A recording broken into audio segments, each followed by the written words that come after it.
Hello, digital community. Thank you so much for tuning back into In Circle, where we explore the intersection between personal empowerment, mysticism, and real world activism. We're continuing a series today based on the long lamented question modern women have posed: where have all the good men gone? Now, personally, I don't believe it's where they have gone, but more so, what is blocking men from embodying their integrity, virtue, and leadership? And how can we build a collective wave of support for both men and women's healing? And before we go any further, I'll preface with the acknowledgement that all people carry the full gender spectrum within them. We embody both masculine and feminine qualities to varying degrees as individuals. However, for the sake of brevity today, we'll use language mainly speaking to the gender binary in order to address generalized cultural concepts. And we are so very lucky today to be speaking with Patrick Merle Sellin. Patrick is a heart-centered healing artist specializing in psychosomatic therapy and spiritual guidance. Patrick is a certified facilitator and senior trainer in the Breathwave conscious breathing community, offering private retreats, breathwork trainings, and psychedelic integration consultation worldwide. I first learned about Patrick when I attended one of his breathwork ceremonies a few summers ago, and I have to say it was so deeply profound. That was my first breathwave. Patrick, would you be willing to share more about your integral breathwork and anything else that colors the picture of who you are for us? Yeah, thank you, Claire. Yeah, and for that background, there's some words that might be helpful to define and just give context to what my life has been, and how my vocation led me to breathwork. I did a master's in clinical mental health counseling back in 2015, and my thesis, my orientation towards my studies and my work was integral psychology, particularly Ken Wilber's work, which gives this very comprehensive map of human consciousness. So, in the process of my education, I was noticing, wow, there's some really beautiful perspectives and truths, and they kind of all have their advantages, and I can see the perceptual benefit. But how do they all fit together? Because if we're all carrying around our different maps, there's the inevitability that it's like, well, you're not using the map that I'm using, so it's difficult to speak, or you're not using the same scripture, the same authority, whoever it might be. And so I was like, well, how does it all work together? So that's integral psychology. And there's a lot that might come up in our conversation around integral psychology. But for me, it was a really helpful map to be able to understand and help integrate the client experience that was presenting to me here in my office. And so, as someone's, for example, starting to speak about their problems and they're speaking about a relationship primarily, maybe they're speaking about their partner, we might stay in that interpersonal domain of consciousness without ever getting to the body or without ever getting into their personal, individual, subjective experience of, well, what does that mean? That that's going on in your body. I don't want to pretend to know what that is. Help me understand your unique experience, of whatever that physical experience is or whatever that interpersonal experience is. And then there's this other domain, which is like the collective matrix or the political circumstance that also influences how we're feeling in our body and our relationships. So this is just a glimpse at integral psychology that as we start to converse, we know that there's at least four domains of consciousness. There's the individual and the collective. There's the subjective and the objective. And so integral psychology is really about helping integrate, clarity and connection and attunement across all domains of consciousness. So there's a really full, robust sense of human well-being.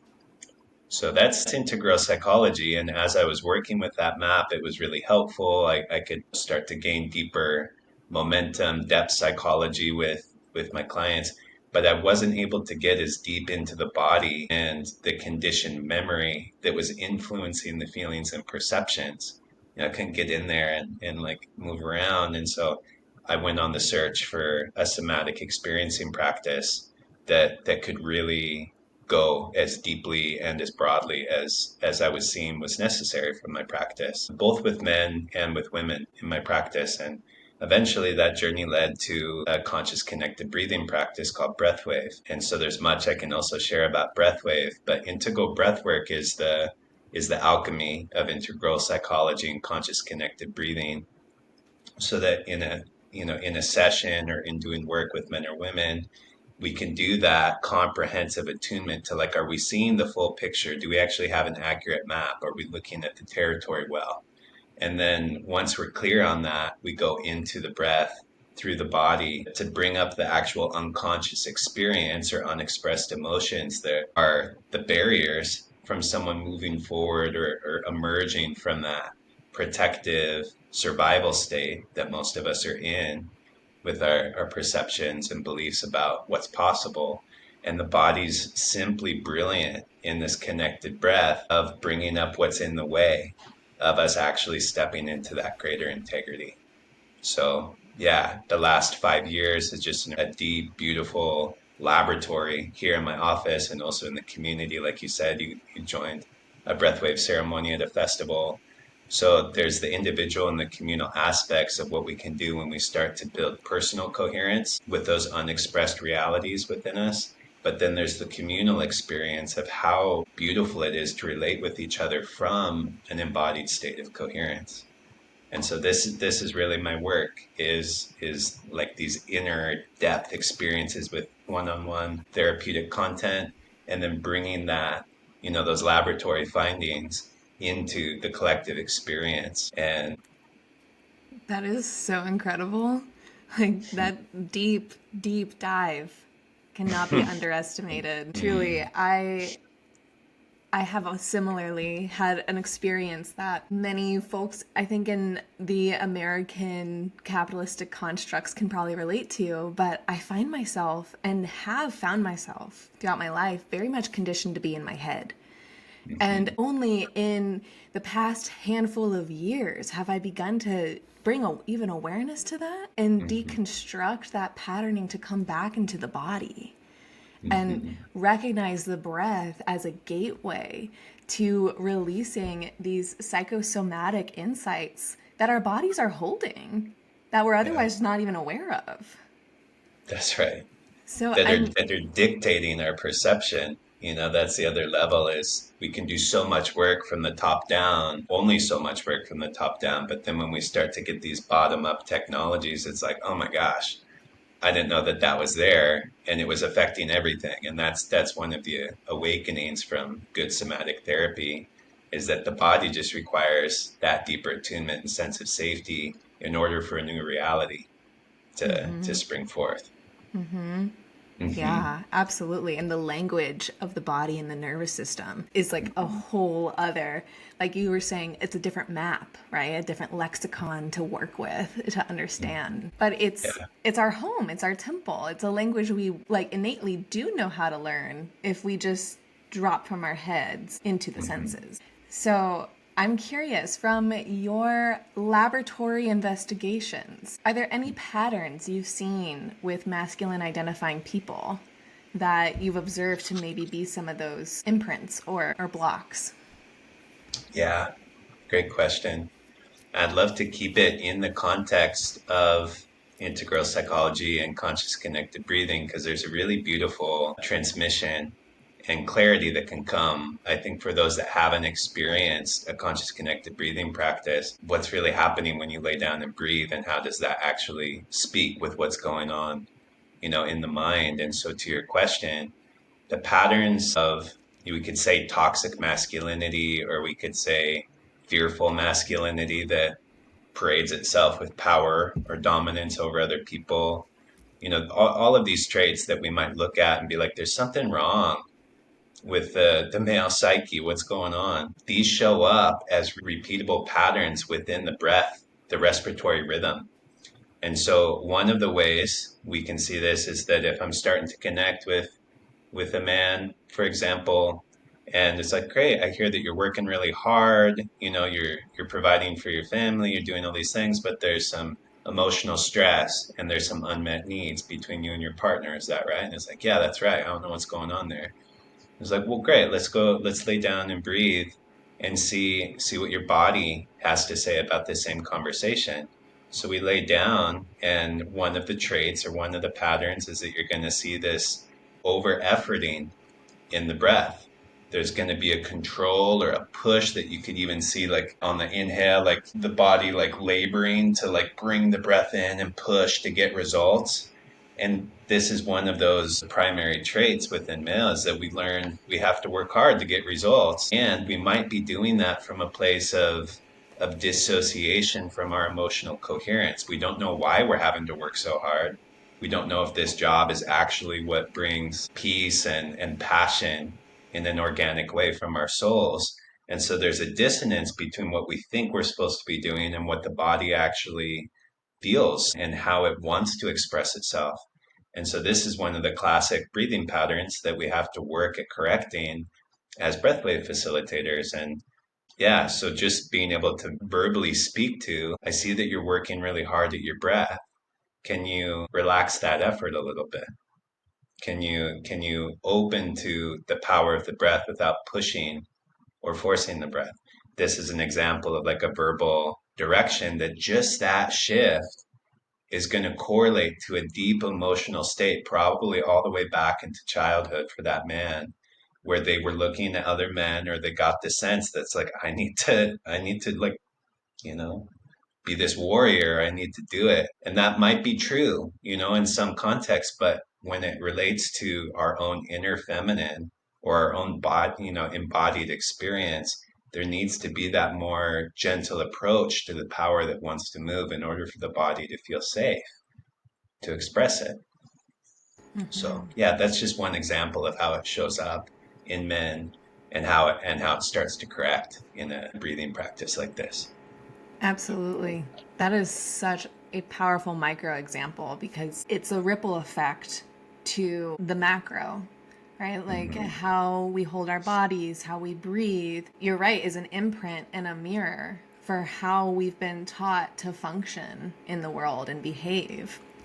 And as Hmm. you're describing this and speaking, I'm like, wow, that actually brings a lot of clarity for the feminine experience. Because so often when women have, pains and wounding from the masculine, a lot of times the common thread is there's a sensation from the feminine that the masculine is not in touch with their heart.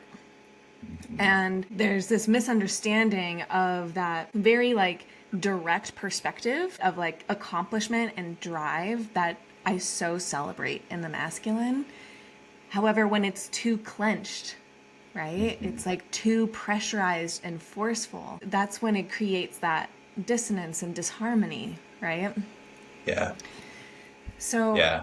I'm curious if you can expand on that a little bit more, if that takes you in any direction. Absolutely. Yeah, to keep deepening that micro example of the breath and to respond to your feedback about the feminine sense of like you're not in your heart. That could feel like such a infuriating insult to the man that feels like my doing is my loving, you know? So it's like, what do you mean? Again, so these are those stereotypes or those conditioned qualities through culture or through religion or whatever the influence is that gives us this template that's not working for us. And most men are trying to do their best. They want to feel that they're contributing to, wealth and well-being, and, maybe they haven't focused at all on their creative or artistic expression, but they want to buy the art and put it up in the house for the family or something like that. And so to hear like, great, thank you for all of this, but I don't feel like you're here with me is going to be a very difficult conversation to start to breach until the man has a felt relationship with what's not being expressed within him, the grief that's being pushed down because of the homeless people he sees when he's driving to work. How hardened and incrementally closed down the heart becomes. And then the mind has to just survive. And so, I mean, I use homelessness as an example, but in Western civilization, there's so many things that are happening. We can look at the war, we can look at the politics, we can look at what's happening to the land, or what's not happening in terms of stewardship. And there might not even be an understanding that those things are in dissonance with our human nature. So this big experience that's there, and then bringing it back to the relationship of like, how do we start to heal this relationship with each other, with all of our relations, with the earth? Well, my perspective, and I think the gift that I bring forward is that until we make peace with ourselves, we're not going to see peace on earth. It's not anyone else's job. It can't be. It would be coercive to try to impose some idea of coherence upon another human, that intuitive felt perception of what they're supposed to live for and give their life for and love for and lay their life down for. That's an inside job. And we're coming to that realization, 20, 30, 40, 50 years down the road as men, and being like, this is a total loss. I don't even know where to begin, and I'm afraid to be vulnerable, and yet I have all these skills. It's like I'm not going to go back and figure out how to breathe and relate to myself. And that's just that resistance, that fear of the little boy, that if he came into his authentic expression, is he going to be loved? Is he going to be rejected? So there's a lot of embodied tension that we're unconscious of as men and women that are influencing the difficulty and essentially ritualizing our dissociation from our felt perception of what truth and goodness and beauty is. Wow. Ritualizing our disassociation. Wow. I love Hmm. that. Yeah. So, can you speak a little bit more on your approach with integral breathwork or your laboratory explorations with that in terms of opening up this emotional intelligence and safety and vulnerability, particularly with men? Great. Great. Yeah. The Within the integral breathwork approach, and just, beyond the therapist aspect of me, I'm a man, I'm a friend. I have beautiful relationships with men and women. I have a deep relationship with my partner. And so there's much more than just this like map of human psyche and consciousness. It's like I like to go walk the dog and drink from a fresh spring water, these simple things. So what it means actually to come in to right relationship with ourselves and with reality, and this, like what I hear you speaking to, we can kick it back around and just keep steering me, because you have a good sense of what's relevant, to your audience. But in terms of like, how does that emotional intelligence start to open up? This is the beautiful thing. If you double clicked on that ritualizing or dissociation, conscious connected breathing is ritualizing our wholeness. It's ritualizing oneness. It's ritualizing coherence, especially with the support of a trained facilitator. There's a clear understanding of how the respiratory rhythm can open optimally. And when we open the respiratory rhythm of a connected breath without pause, that's how the emotional intelligence starts to dawn and integrate inside the person, as there's a feeling relationship with a density that might even just be physical or sensational. And then we persist, we stay present with it enough, and then there's emotion and there's catharsis maybe that happens. And when we start to heal that relationship between an open relatedness to our own circumstance, and feel emotions flow from that commitment to feel first our physicality, then our emotions, and then of course there's the patterns of the mind that start to get in the way, and resist. We get in our heads, we doubt that we can breathe for a full hour, which might be like we can doubt that we can hang in that conversation with our partner for an hour, because we're starting to feel triggered, so this reactivity that comes up in our life, that we protect ourselves from emotionally, or as men, maybe there's like trying to overpower the situation so that you don't have to feel vulnerable. This is why making peace with ourselves in really practical ways, like breathing, like meditating, like connecting with the earth, these really basic ways, it's like, what's really happening there? Well, we're starting to remember. We're remembering what it feels like to be authentic and embodied and connected and a part of something larger than just our own survival thoughts.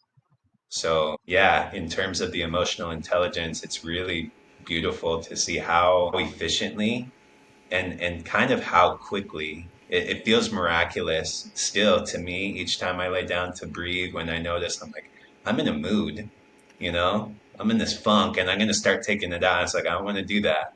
I want to go lay down and breathe. And like within 5, 10, 15 minutes, I've got a laundry list of clarities that I want to follow up on, but it's after those 10, 15 minutes when the mind is solving its problems, within the breathing experience, it gets the higher brain centers functioning and the left right hemisphere is speaking. And we start to solve the questions, we come up with the answers really quickly. But as we deepen into that, we let go of the questions and the answers.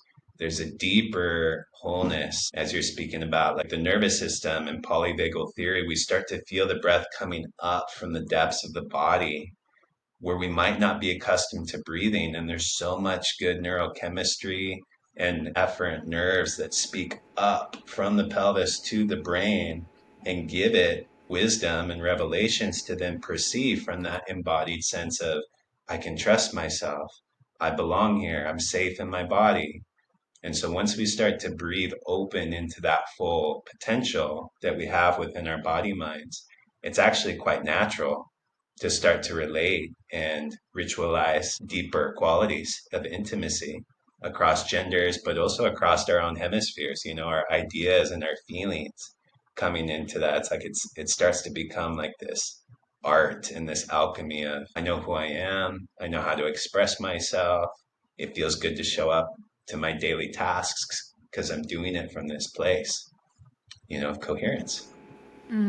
Yes, I love that mirror too of the inner masculine, inner feminine being the like right and left hemispheres of the brain and creating that unity and cohesion within ourselves. And in Yes. that acceptance of our own internal belonging, it makes it so much easier to walk feeling whole and authentic in our relationships. Yeah. Yeah.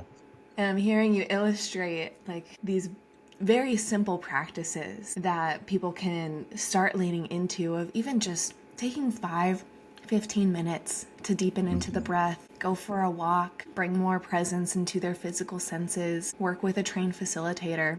And something that I have observed in myself in the past, and I know a lot of people get hung up on, is because we're so conditioned to be in the mind that when someone might go down to deep breathe or meditate for a certain amount of time, the monkey mind just keeps distracting them and pulls them away of like, this isn't worth it. Like, you should just stop. When that comes up for your clients, or even if that's come up for yourself, what is like a mindset switch or a little like tool someone can have in their pocket that can help bring them back to the moment?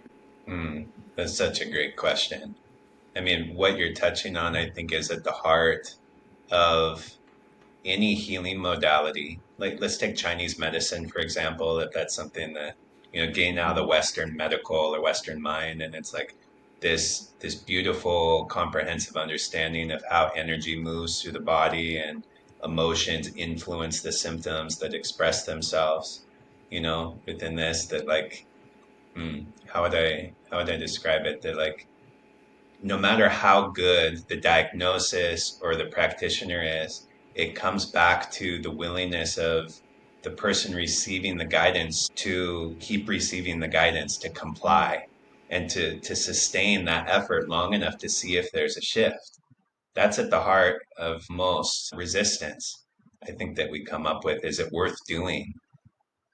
Psychologically speaking, it's a little safer to say, is it worth doing, than it is to say, am I worth giving this attention to? Yes. So this is part of the integral psychology, right? It's like you're speaking about something, and sure, we could get lost in the weeds on whether this is a good practice or not, or do you have the right guidance? But it's like, what's that personal subjective resistance or the fear that's there preventing you from discovering something new? And this is how the ego, our conditioned sense of self and its certainty that it has things figured out, even though things aren't working out well. This is how the ego plays with us. And so this again is that interplay between whether it's integral psychology or Chinese medicine or this, it's this dance with, we know that there's another human on the other side of this conversation that has some emotional needs that need met. There's likely some question around safety, emotional safety, relational safety. Is this person really here for me? So these early conditionings, these early impressions that we receive, even from really beautiful parents, or a really supportive community, it still comes back to, do I trust myself? Do I love myself? Can I hold space for myself? And so within the conscious breathing practice, which is why I use that in my practice, it's such a powerful ceremony of what we're actually doing in the breath, and whatever comes up becomes the real content for reorganizing a relationship with life and with spirit and with love and with the earth, because it's all present within our body and the energetic experience of being a conscious being. And so, yeah, there's more I can riff on, but maybe there's something you want to steer us into. Yes, absolutely. There's a light bulb that comes off for me hearing you speak to that in terms of the societal conditioning around self worth that both women and men get installed with, right? But something that I think is really not given enough preface or attention to is the ways that young boys and young men are taught to associate their self-worth with that hyper productivity, right? Mm-hmm. Rather this inherent self-worth in our being. And like I said, like women have their own mirrors of this in our own way too, but I really I feel like there's an opening there for us in terms of self-worth, of allowing permission for men to recognize I am worth this. I am worth this time. I am not a productivity machine. I It's glorious to be alive as a human. And I want to sink more into that and give myself that permission to soften into Mm-hmm. that experience because I'm worth it. And so Yeah. I feel like there's a little thread there if you want to expand on that at all. So many threads. I mean, yeah, think about parents, our parents or our parents' parents, the generations before. How much emotional intelligence training or somatic experiencing were they given? Very, very little, if nothing.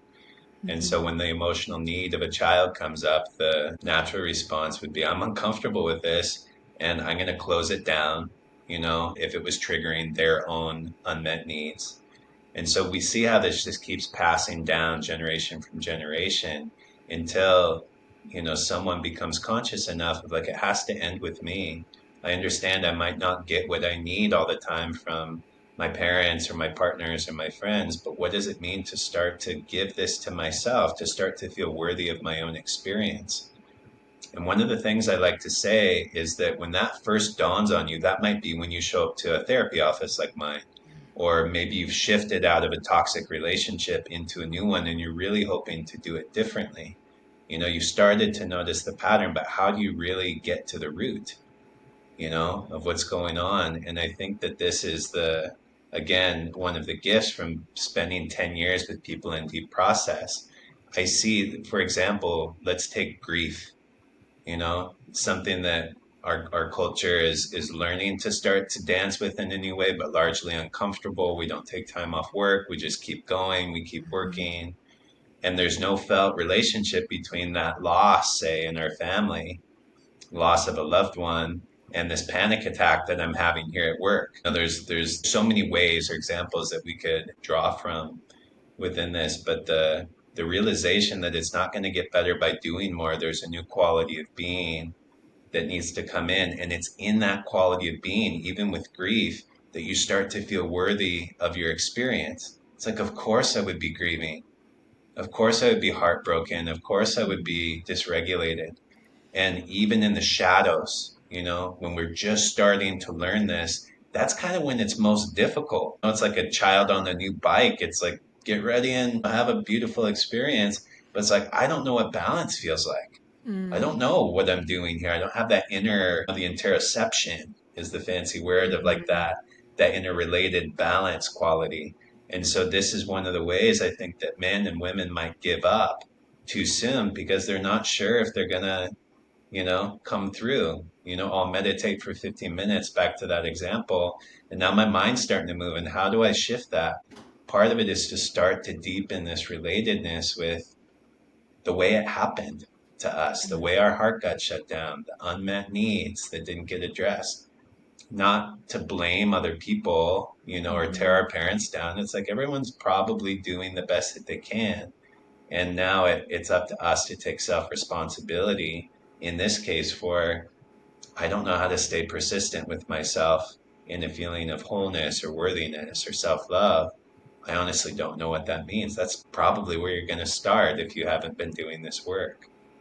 And so I think, to speak to some of the masculine, essence within this, it require, like, if we look at a map, of a territory, the map is the masculine, the territory is the feminine.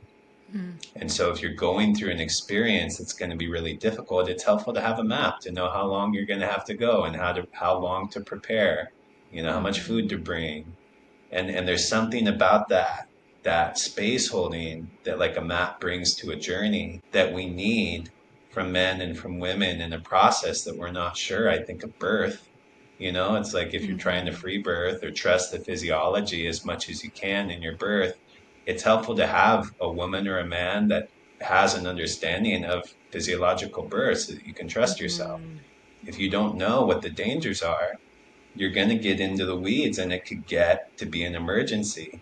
But of course, the Western medical system is what happens when we treat everything as an emergency and don't trust our wholeness and don't trust our bodies. So there's a balance in between that, of a healthy masculine space holder, both in women and men, going within their own feminine depths to be like, here's what I have capacity for, and how can I call in the sort of facilitation or midwifery or support that I need to go even deeper? Because I trust this, I trust myself, I trust this process. That to me is a key thing that we need to broadcast to men and Mm-hmm. women, and we'll start to see the healing in the relationships as we start to heal that relationship with ourselves. The visual I'm getting with this map metaphor is to see a common block where, if say a man has is embarking on the journey, the path of life, but he doesn't have a map, he doesn't have a guide, and he hits an obstacle. A lot of times, what I perceive, because of the societal conditioning of, like, men have to perform really well, if they hit an obstacle and they fail, whatever it might be, it could be they didn't process their grief and they're struggling at work.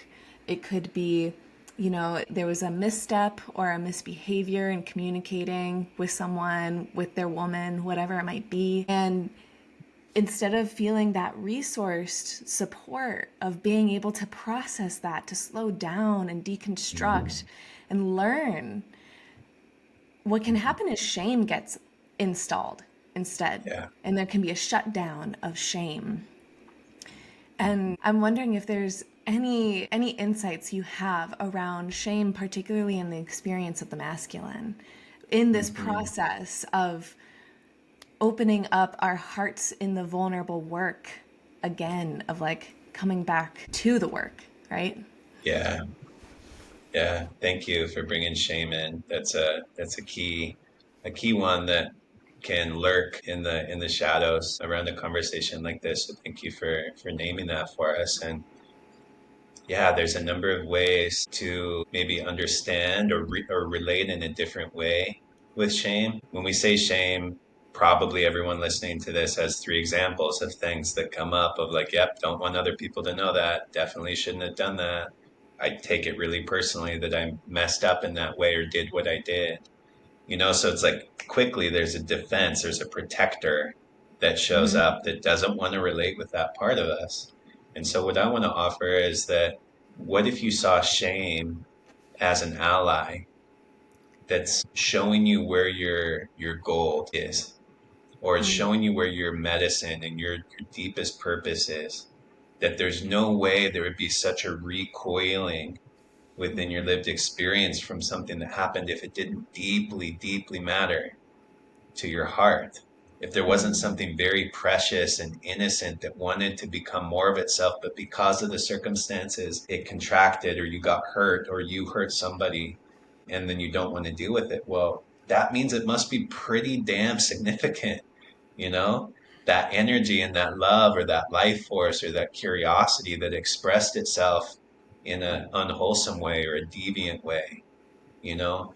that's important to know that like all, really quick, you can then look at those three examples maybe that came up that's like, wow, that there might be something about my essence that I've hidden away and locked away with the shame that needs to be reintegrated, that needs to be felt. And so when we talk about living from the heart, some of those contractions, physiologically speaking, from shame experiences are stored in the body. So we could think of something we should have expressed, or maybe we needed to scream because we were angry and then we got silenced, or maybe we got physically silenced, choked, or something when we needed to say something, or maybe it was a sexual encounter that went wrong and it was confusing.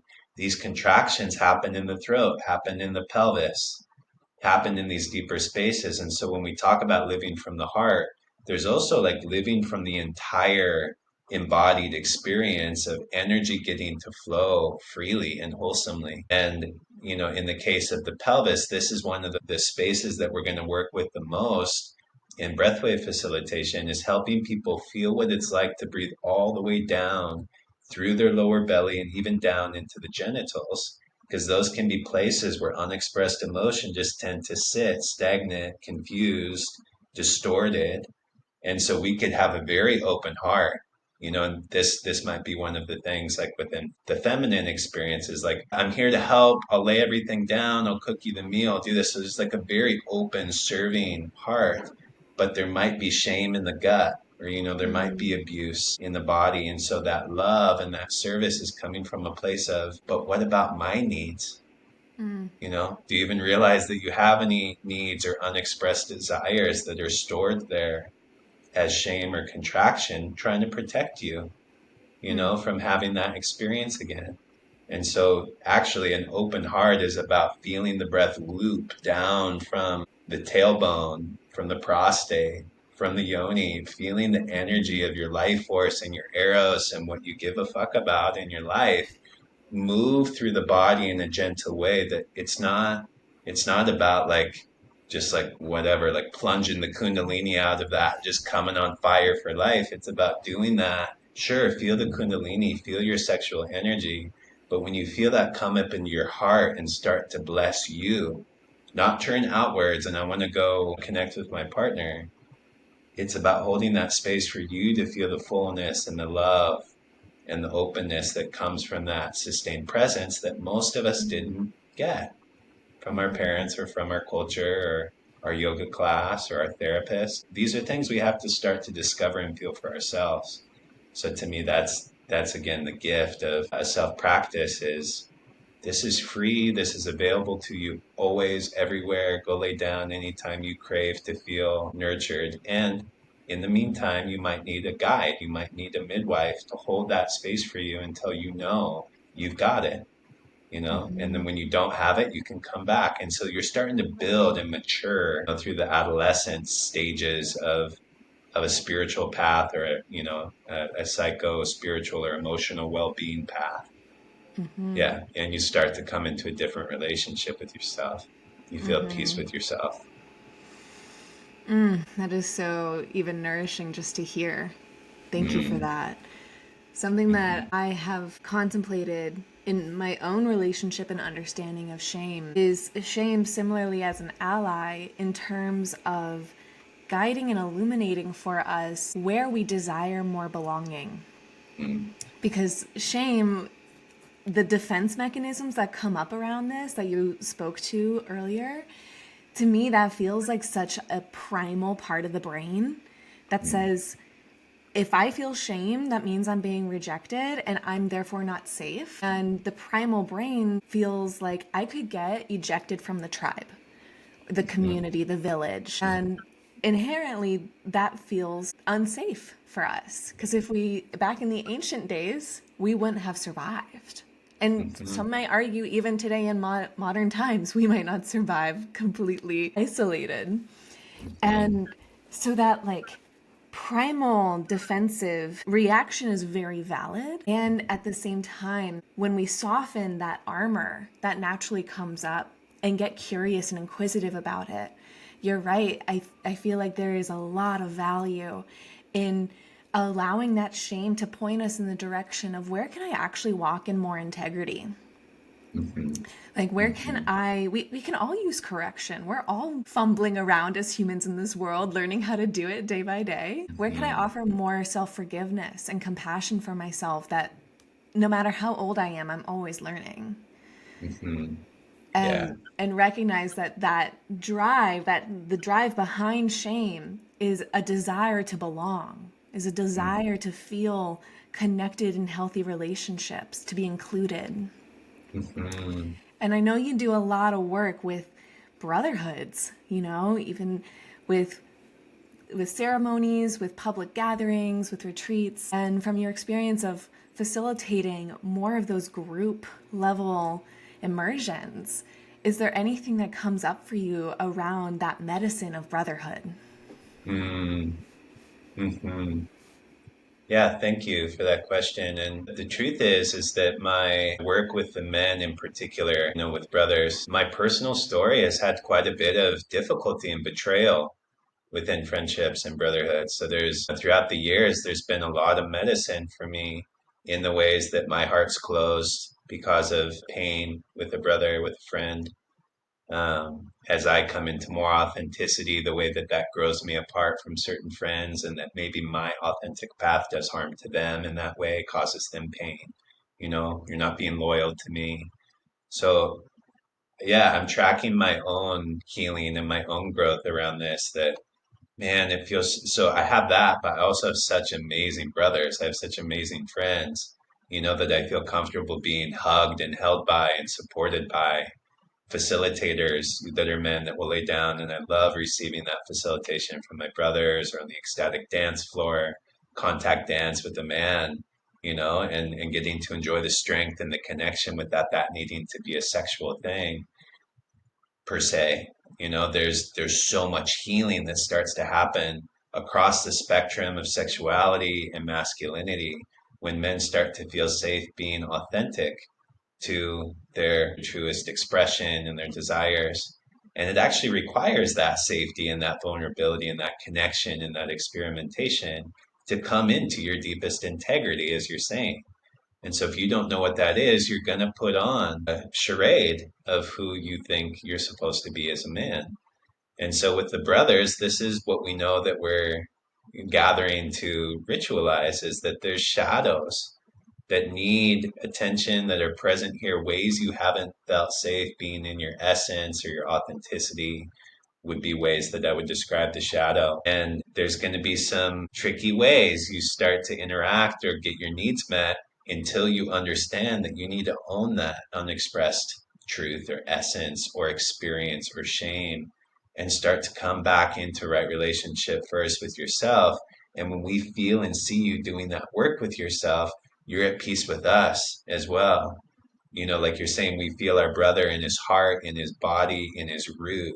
And we understand through that process of purifying ourselves from the delusions and the confusions of our developmental path, we start to see, like, here's someone surrendering, their shield, their sword, they're laying down their mask, they're getting emotionally naked in front of others, and they're starting to come into right relationship with the reality of their suffering, the reality of their hopes and dreams for their life.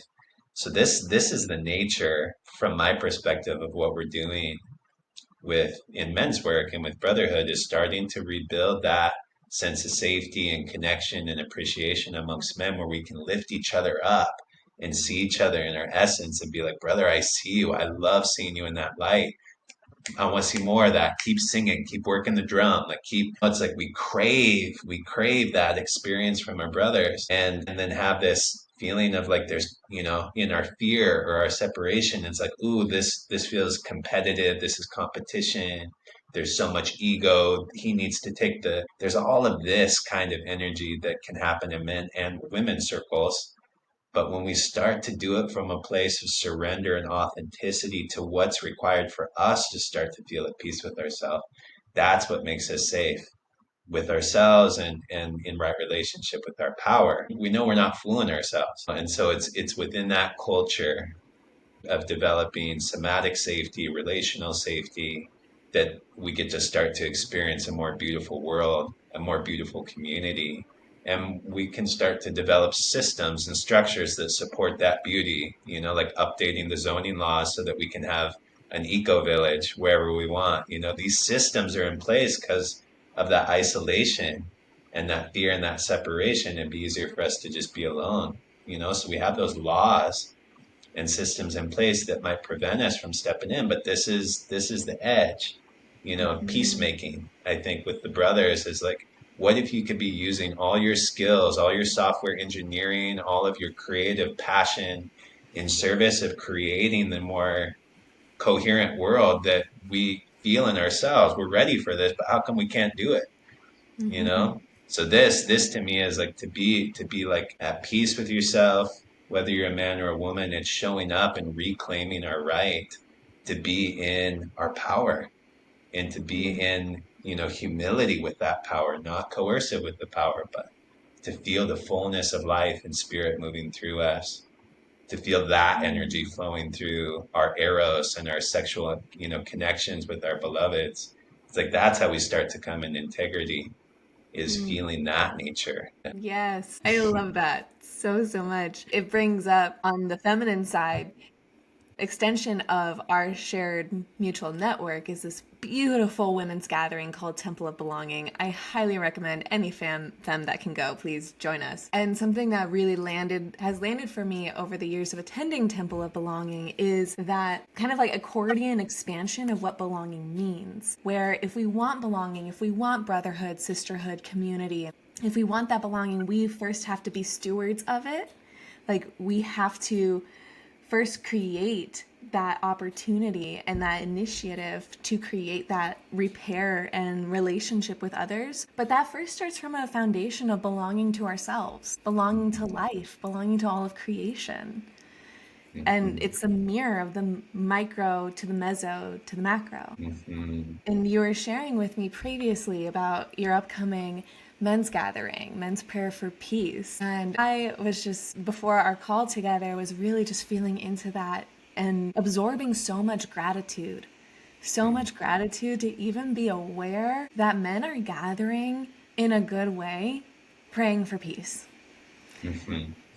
Like to me, as a woman, that is an answered prayer of mine, of the men gathering in a good way and reviving all of these aspects that we've touched upon here so far. And I know that's coming up early April in the Appalachian Mountains.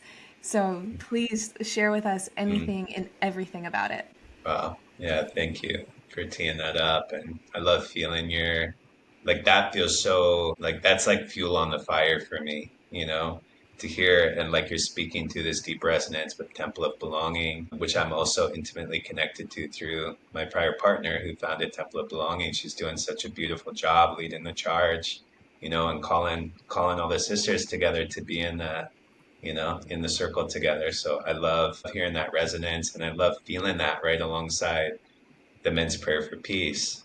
Just kind of want to pause and breathe that one in. Yeah, just like our love and our relationships, they have their purpose and they have their way of incubating and pollinating each other. And there's so many ways that Jenny called me into my greatness and like would push my edges and push my buttons because she could feel and see that there was that fire that wanted to come forth. And so, yeah, just giving thanks for you bringing that up. And yeah, with Men's Prayer for Peace, we're going to be gathering in North Carolina in the Appalachian Mountains. And this is, it's going to be a 5-day journey of co-created artistry. And that's going to be facilitated by Murray Kyle, who's really awesome prayer warrior of a brother, musician, just laid out this really sweet ecstatic dance mix of a lot of his songs from his recent album. This is just beautiful, man. And in my opinion, and the other brother that we're holding this with, Thomas Duchin, who's anchored there in the Appalachian Mountains doing men's work with the Heart of Men community. For us, it was like, there's no question. It's got to be Murray. It's got to be Murray Kyle. Let's get him up from Australia. Like, we want him at the fire with us. So Murray's going to be holding down not just this like performative musical experience. It's more about getting the men in right relationship with their body, doing some body percussion, feeling that relationship to vibration and sound in a communal context that together starts to birth a new relationship with sound that moves through us, because all of us are instruments of the divine.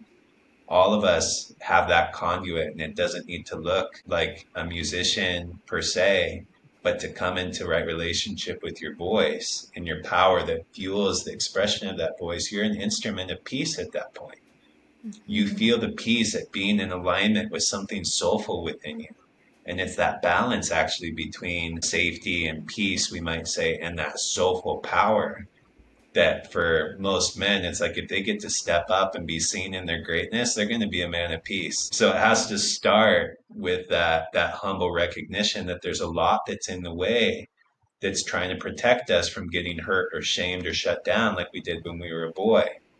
And so there's that. So there's the artistry of sound that Murray's bringing in. I'm bringing in breathwave ceremonies just to speak to and make manifest the resistance that's there in the way of peace now, to start to show actually it's just pointing it out and breathing through that felt experience of resistance that brings you into peace, brother, with yourself. How's it feel now to know that you can cry those tears and laugh that laughter, in a circle of men that are learning to do the same?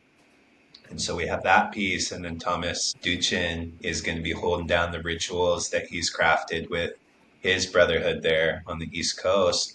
So those are our three medicines. Those are our like pillars and the portals into this deeper truth that great, we're coming together to do that. But actually, we're calling men that have been doing some degree of this work, and they're already oriented towards what it feels like to be vulnerable with other men on some degree. We're calling these men in because it's like, hey, do your inner work, do your therapy, do all of that stuff. But we're showing up in service of a prayer that's larger than our own life. It's for the whole planet, actually. And so I've described it in this way as a sort of communal vision quest. That's like there's the silent privacy of a vision quest where you're crying out for a vision, in your solitude. And this is men's nation coming together to cry out as a collective of we're a communal circle, we're a conduit now for the vibrations of the earth and great spirit above and all the forces that we don't even know how to put names to speak through us. And we're here to express it. We're here to breathe it. We're here to embody it. This men's prayer for peace. Wow. I love this so much. Truly, Murray Kyle, too, is an amazing musician. Yeah. Goodness. Yeah. Anyone who gets to go to this gathering is just going to be loved up, flying Mhm. free, liberated as just warriors of a new dawn. I'm Yeah. so excited of the big work that y'all are Yeah. doing. Thank So I you. believe I it's want, I want to add, April. Go ahead. yes, I would just wanted to add something. Thank you for getting the dates and everything. We'll touch that. I just Uh-huh. wanted to give a footnote to, if there's any women that are hearing this message and you're like, I want to see my partner, I want to see my man or my friend or whoever go to that, but they haven't done breathwork before. They're not into sound. They definitely would be. I just want to like sweep that resistance out of the way and say, if you feel a call in your heart to share this with a man in your life, that's your responsibility. Mm, You feeling that resonance and letting spirit flow through you as that energetic invitation, that's your part. And then to the men that might have their own resistance to, do I really belong in that circle? It's like I've been doing this work for like however long, 20 years in my own way, like really deeply orienting to it. And it's humbling to show up in this circle because it's not about me. It's not about what I bring or Murray brings or Thomas brings. It's that we feel this call in our heart and our bodies to be a part of something that's more beautiful than we're seeing on the planet. mm. And we want to be conduits for that. And so if you feel that, and if you start to imagine how life might feel different if you come 5 days to tune in with us, that's all you need. That's the attunement that we're calling in. So to both the men and the women, if you feel that little spark, if you're feeling anything, I want to encourage you to come into your voice and watch that ripple. Wow. Thank you for that so, Hmm. so much. That is a beautiful invitation for women and femmes as well. That's a reason why I've even started this podcast episode series of like, let's stop complaining about, men not doing their work and actually make it easier for them to. Let's open up the pathways. Let's support them. Like, let's bridge that to make that pathway, make that map accessible. Yeah.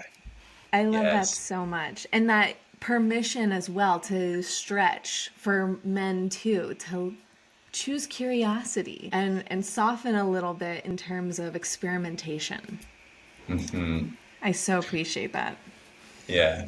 April 2nd through the 6th was what you were saying. Yeah, so just in a couple months. Just wanted to make sure that was clear. And we have a website, a landing page that we could put in the show notes or just make sure people know how to access. But I really love this part that you're speaking on behalf of the women and the femmes of like the I love your introduction, by the way, to this podcast. It's so comprehensive and beautiful. And it's like, if that's what the listeners are tuning into, if that's what we're learning to step into, it's like we're the ones that create the peace. We're the ones that create the beauty and usher in the truth.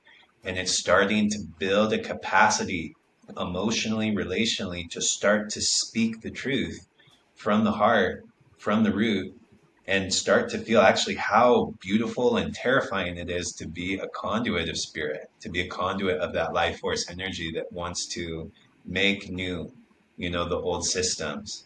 And just to simplify that, to the women that are feeling a resonance with this are like, oh, great, like I have to have that conversation with the guy, I could bring it in. Like, notice what's there, like pause and breathe into that and savor that moment, because this is your medicine in the sacred witness and the beauty. I want to just welcome this is that if I'm on the receiving end, woman, if you coming to me and be like, I really see you showing up and contributing in such a beautiful way to this prayer. I'd be so like stoked to pray for you and support you, in any way that I can to see you go show up and lean into that. That just like radiates trust and love and hope, even if that guy's been a slouch. Even if he's caught in his own bullshit, it's like, are you gonna demand that justice come before you start to be the love you want to see? This is what needs to stop with both the men and the women in this way is it's like we're just ritualizing again our own self-destructive or dissociative patterns. And when you see that, if you're hearing this message, you're responsible now and you're able to respond. It doesn't have to be perfect. Just open yourself up, breathe, regulate, step in, let it rip, and just know that's going to be a good sleep. You'll know that you showed up. Amen to that. That is so true. Hmm. And to just anchor that, cement it a little bit further, that's something that I have seen really clearly over the years of like women complaining to our men only anchors more shame and shuts down progress further.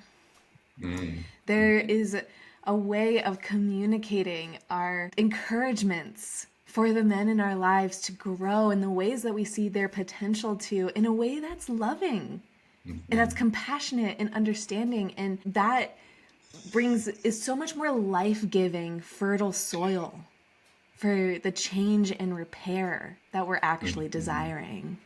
I Hmm. love that call to action. Thank you for speaking to Hmm. that. Yeah, we have no idea how powerful we are to like the image when you're saying that, Claire, is like it's like an oasis or a geyser in the desert.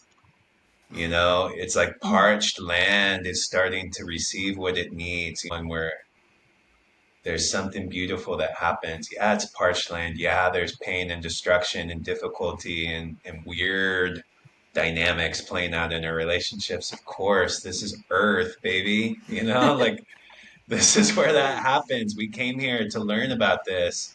And when you learn that that's the case and it's not going to stop, there's no moment where peace like is achieved and we're done because the moment we lay back, it's like we're in an ever evolving planet that's constantly bringing new things to tend and new qualities of expansion and deeper connection that are going to require more humility, more learning.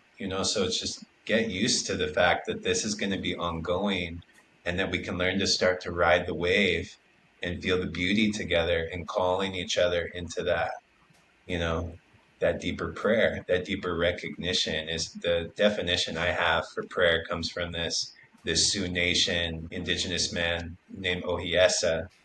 I love to share this, that Yeah, it, please do. especially for those that have like a religious background and might have some hang up on prayer. Is that religiously affiliated? I don't pray. Like, so Ohiesa, indigenous man, says that prayer is the recognition of the invisible and eternal nature of things. It's just that recognition of what's right beneath the surface of our consciousness. Like, for example, Claire, I see you. Thank you for hosting this space for me and for the women and for any men on the border, that needed this message. Thank you for the work and the diligence and the trust in yourself that it took to create this platform for this truth to be shared. You know, that's an unrecognizable thing that I recognize. And so when I speak that into being, I'm praying. That's my understanding of prayer. So we're dipping into that eternal, invisible nature that's upholding our reality, and we're praising it, bringing it to consciousness. Thank you. Thank you for Hmm. that. Yeah. And peace as a practice, right? Prayer as a Hmm. practice. Hmm. Learning how in every moment we can walk and kiss the earth with our steps, Yeah. embodying that peace and planting seeds of it in all of the micro interactions, starting slow and starting with the breath, starting from within. Oh, this is such a beautiful map and blueprint. Thank you so much, Patrick. Mm-hmm. You're welcome. Thank you. Thanks for calling me in and preparing us in such a good way so that this could be a clear transmission for our family. Hmm. With such deep gratitude, thank you so fully for your time, your earned wisdom, your walk. Blessed be your men's prayer gathering. I will link the website in the description, and yeah, as well as your website where folks can follow up with you too. And Hmm. just deep, deep bows for this work of unity. Thank you so Yeah, much. you're so welcome. Yeah, and to anyone feeling that resonance with the breath work, with the integral psychology, with me, with Claire, like reach out to us, talk to us. We have websites, we have ways to connect. Like, come through, we're available for this. That's why we're showing up. So yeah, reach out to us if you've got a guy that might be it. It's like, hit me up, you'll get my phone number and we'll chat. So let's connect, let's do this. Thank Yes. you. And we become the tidal wave of change in the world. May it be so. And so it is. And so it Thank you is. so much, Patrick. Hmm.